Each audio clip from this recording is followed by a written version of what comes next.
Ron only said that because I can't say my name in 3 minutes. But anyway, Chamber, thank you so much for adding SPLOST to our program, and Ron, your committee as well. And Mr. Shopper, I'm terribly glad that you woke everyone up before I got here.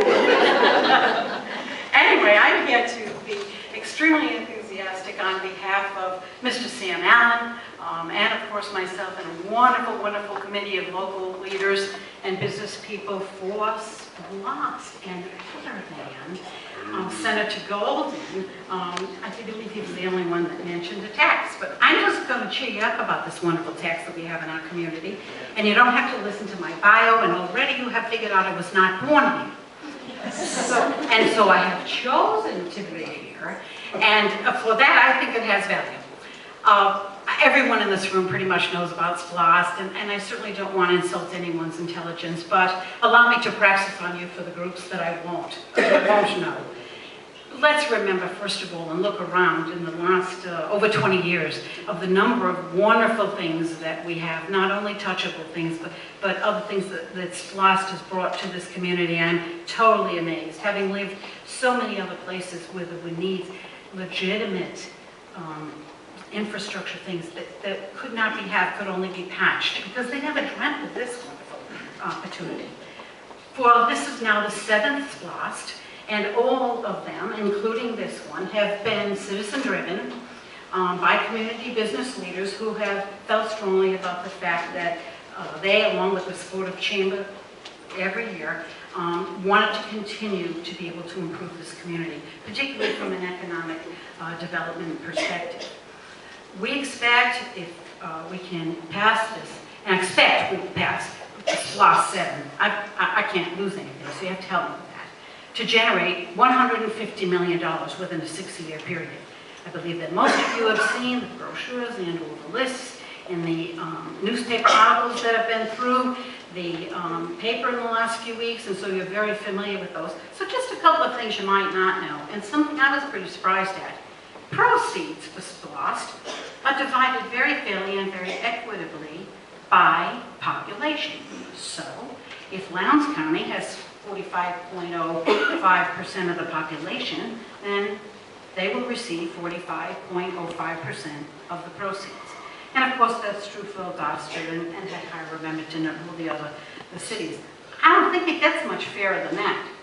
And just about every major capital project that has taken place here in the last 20 years has all been involved with SPLOST spending. Say that times 3 times fast with this accent. Anyway, but governments can keep, our local governments can keep our property taxes lower as long as we have that to draw on, and we're not paying additional fees for property tax.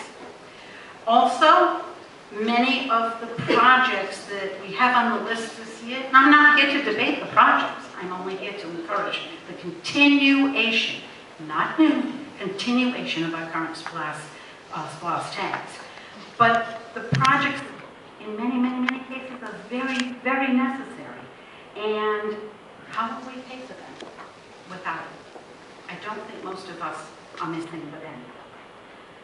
SPLOST projects in the last few years, from an economic development perspective and private investment, have brought, through significantly improved infrastructure, the following companies: Walmart, Sam's, our conference center, the new Gander Mountain I'm sorry. Thank you. That looked too simple. The Academy Schools, Convergence, of course, and Mountains Pastries. We have in excess of 600 jobs that were created just from one of those companies on the list.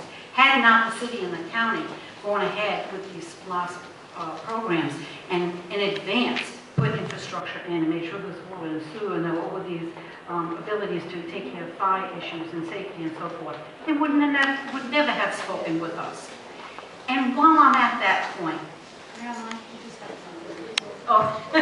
and while I speak of that, the quality of life issues, I know many, many people question, but I can tell you from serving on committees and interviewing businesses that are potential candidates for our area, They want their families and of their employees to be able to have things to do, places to go. They want their children to be able to be influenced by good things. And so those things are really necessary.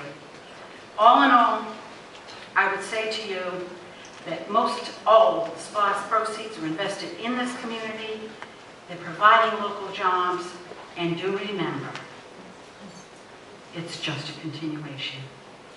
I respectfully request that you help us continue that progress. Have a good night. And Chamber, thanks for including us.